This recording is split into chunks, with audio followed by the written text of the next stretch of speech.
Nakakapagod maging panganay. Yung expectation na laging ikaw ang responsible at matatakbuhan.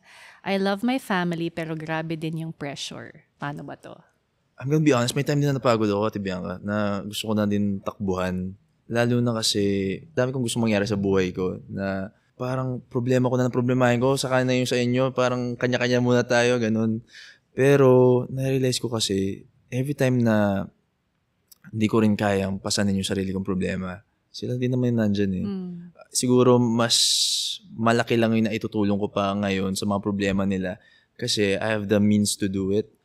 Pero once na you're down and you're experiencing rock bottom, sila din naman yung sasalo sa'yo. So, it's okay to feel that way na paubos ka na. It's valid. Pero reassess na lang everything na you're feeling na once you go through it also, yung mga pinagdadaanan nila, I'm sure na sila din naman yung sasalo sa'yo.